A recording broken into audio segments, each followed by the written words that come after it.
Saya ingin tidak main-main, saya ingin agak serius bicara karena aslinya saya itu kan sangat serius dan lembut dan halus ya. Cuman kadang-kadang karena menyesuaikan diri dengan hadirin maka saya agak kasar-kasar sedikit tuh untuk yang belakang-belakang sana itu gendo-gendo kayak banget. Oke, bismillah gini.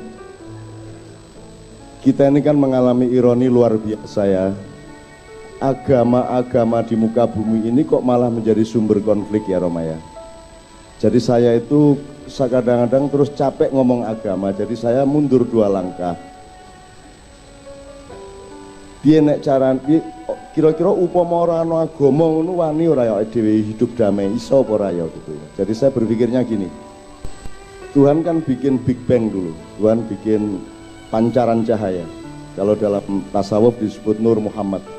Kemudian pancaran cahaya ini menjadi kumparan yang berputar-putar sampai akhirnya ada yang memadat dan jumlahnya bertriliun-triliun sampai akhirnya menjadi susunan bintang-bintang.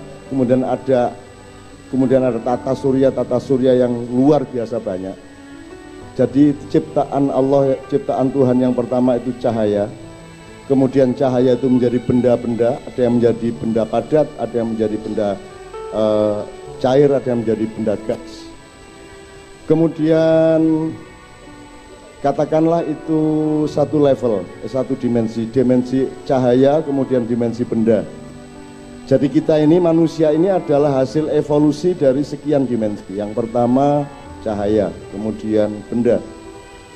Jadi kita ini sebenarnya kan tidak lebih dari kerikil, batu, tanah liat dan seterusnya, tetapi ada evolusi dari benda itu, yaitu pertama dia benda, cahaya dulu, kemudian menggumpal jadi benda, kemudian benda ini ada yang berketumbuhan, yaitu tanam-tanaman.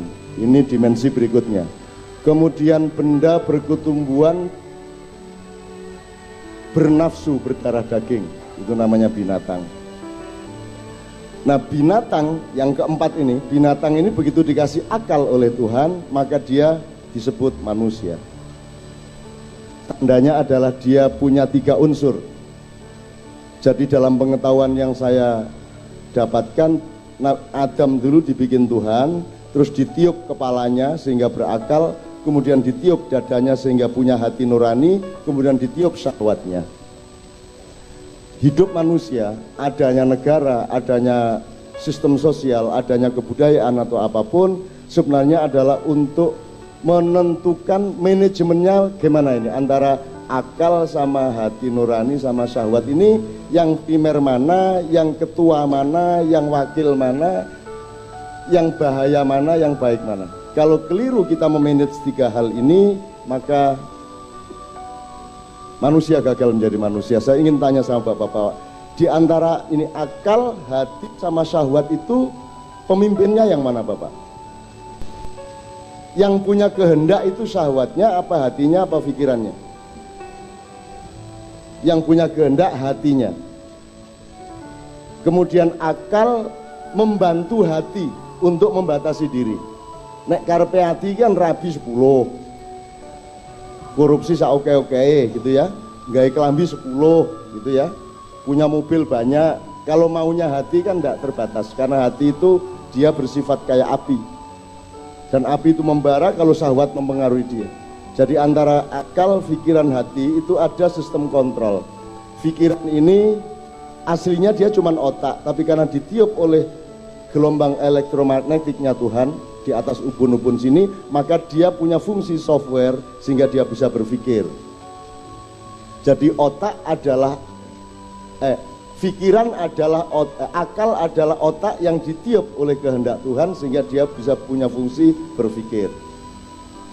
Kambing juga punya otak tapi tidak mendapat tiupan hidayah dari Tuhan, maka kambing tidak bisa berpikir. Kan gitu kira-kira ya. Nah, gunanya berpikir adalah menentukan regulasi-regulasi, menentukan batasan-batasan. Kalau jadi manusia diberi kebebasan, tujuannya adalah untuk memahami batasannya. Kalau orang tidak mengerti batasnya, dia akan hancur dengan sendirinya. Maka akal gunanya adalah untuk menemani hati supaya hatinya punya batasan.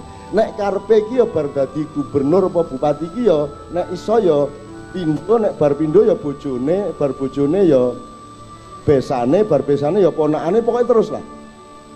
Dia caranya 2014 iki partai yang berkuasa harus naik dari 7,5% konstituennya. Kalau sampai tidak naik dari 7,5%, insya Allah pemilu diusahakan untuk batal.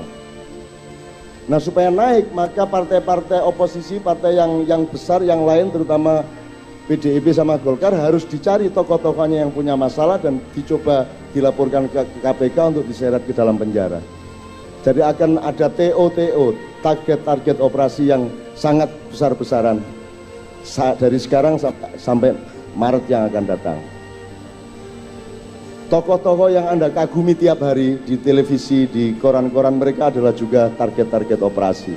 Tujuannya adalah supaya dua pesaing ini tidak bisa apa-apa sehingga yang berkuasa ini bisa naik konstituennya. Itu semua adalah syahwat, yaitu ketika pikiran tidak mampu menemani hatinya sehingga syahwatnya yang akhirnya berkuasa atas hatinya. Saya nggak akan panjang lebar berceramah mengenai ini, pokoknya intinya itu saya tanya sama sampean.